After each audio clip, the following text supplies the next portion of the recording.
know. Okay, so everyone grab a seat and we'll get going. There is extra paper and pens on the sides and water for whoever needs it. I should encourage people to take notes as much as we can. I'm going to be chucking out book titles, people to seek out, people who have influenced me throughout my upbringing in the industry, and people that continue to mentor me throughout. Just so you're aware, it's being broadcasted live on the internet as well, so please refrain from swearing at me if I'm doing this wrong. And we'll get going. So essentially, performance training for the everyday athlete. So what I've found over the last couple of years of working within the professional industry is that there is a massive hole. There's a big hole for people that take their sport very seriously, but also are committed to being better athletes. You see the emergence of Tough Mudder, Spartan Race, things like that. Perceived grueling physical tasks that require a lot of preparation for, and those people do come into the context of an everyday athlete. So, for those who don't know me, my name's Sam Portland. These are kind of my education, places I've been, people I've worked with, etc. Recently, over the last sort of 18 months, I've had published articles.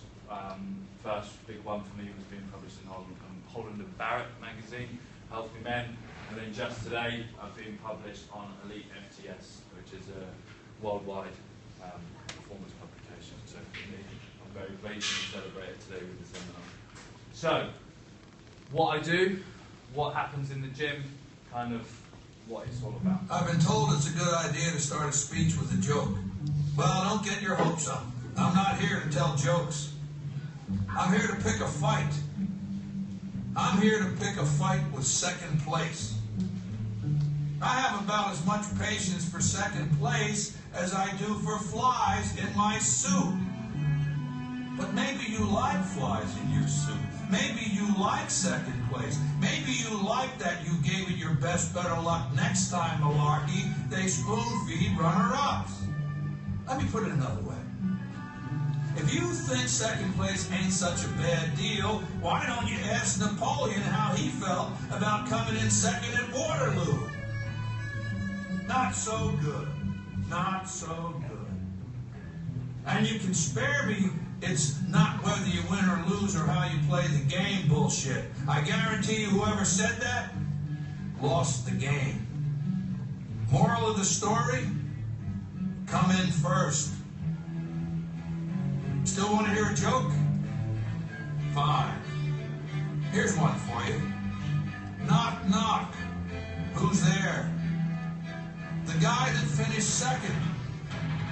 The guy that finished second who? Exactly.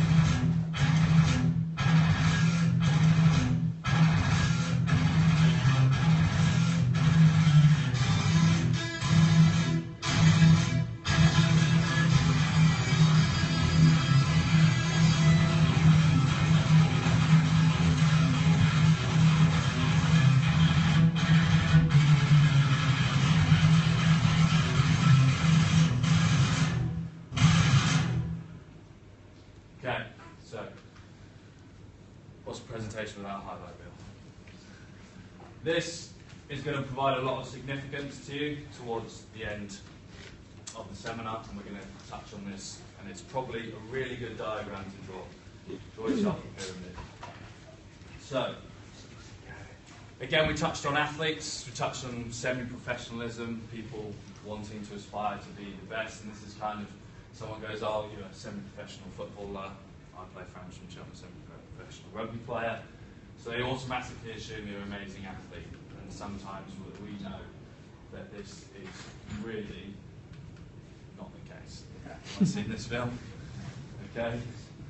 So, but then, on the complete other end of the spectrum, we have Adam Jamili was spotted playing semi-professional football. He's run under 10 seconds, 100 meters sprint. So there's your two extremes, and kind of where semi-professionalism and optimizing athletic performance needs to go towards. Okay? Aims for today is a real training crash course, really. Lots of theory covered. We're going to work out processes of how to identify your goals, make the complicated easy, look at some key considerations, and ultimately it's just about education. So for you guys and girls in the room, we just want to give you some tools. We're going to touch on a broad scope, but provide a lot of insight to the things that I do, why I do them, and where they fit in the bigger picture. So, attaining performance. I think this is a great quote. It's touched on in the video. No one really likes to finish second.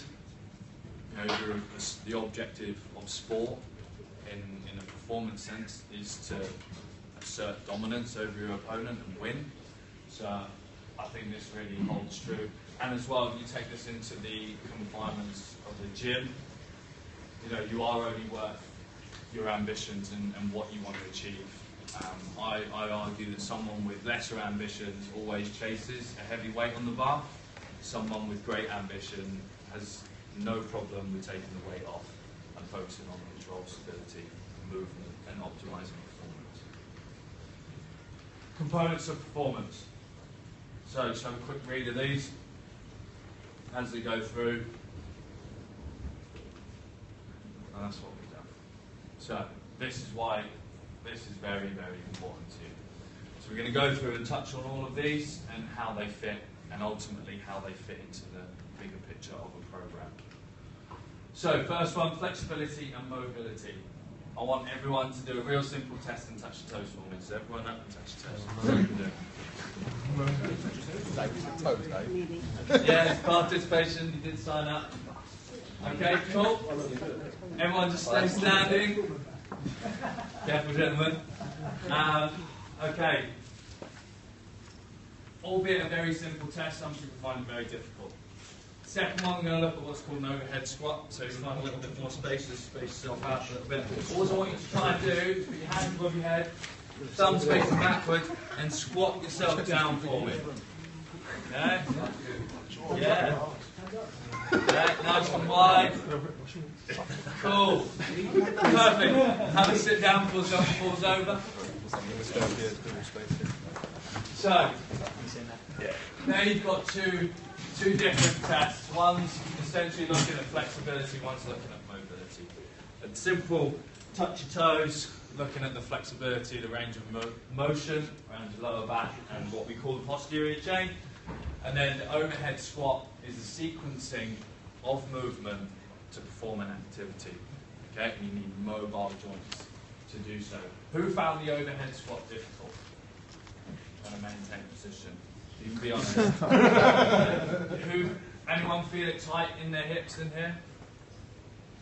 Yeah? Pressure in the shoulders, pressure in the upper back. Feel like a sensation through the shoulder here. Okay, I saw a lot of things going on. We don't name and shame here. So, essentially, do you think these restrictions could be an activation issue? Could they be a strength issue? Or could they encompass everything? I think for me, they encompass everything. What I want to do is, can Dave, you slip your hand up for me? Can you come and jump up here, buddy?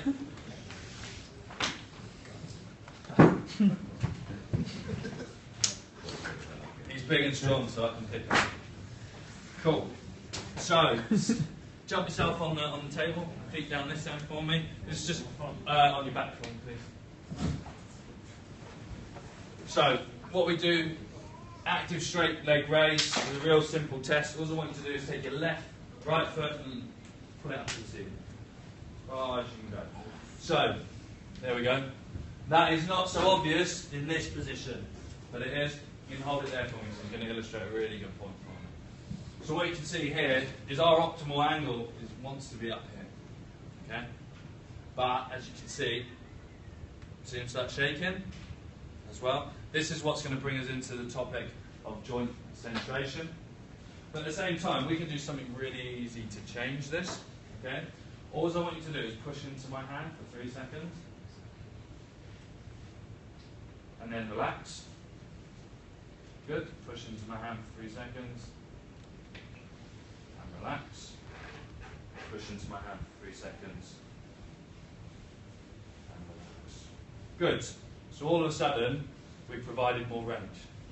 Is it an activation issue? What do you think? Yeah. We've asked the muscle to contract and we've automatically changed that.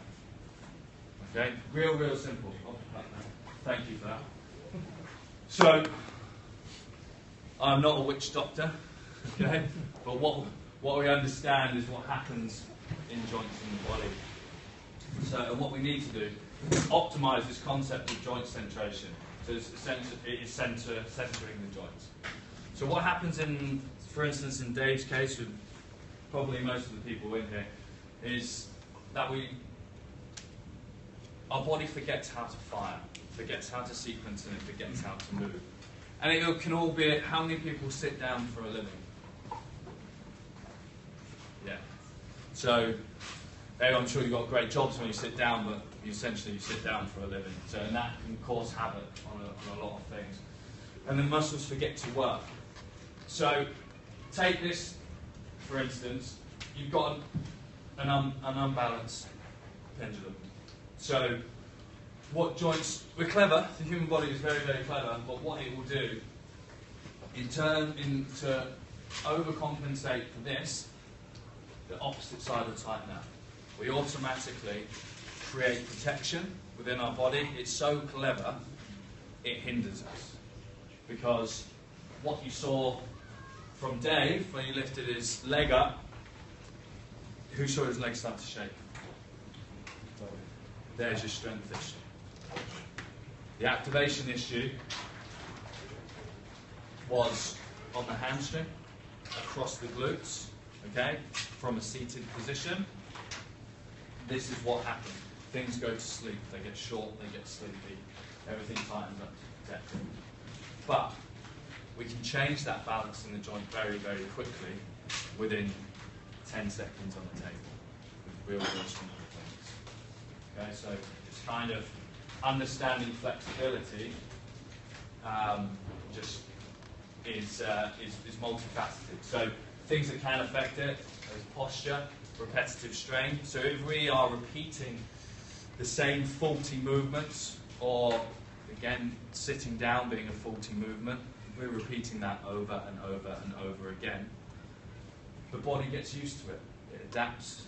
It's very clever because this is what I do for 8 hours a day, so this is where I should be. But we have to change that. Fatigue. Who's seen a person tear their hamstring in the 80th minute of a rugby match, or put their back out on the last scrum of the game? Fatigue. Yeah. Thank you, Lewis. The big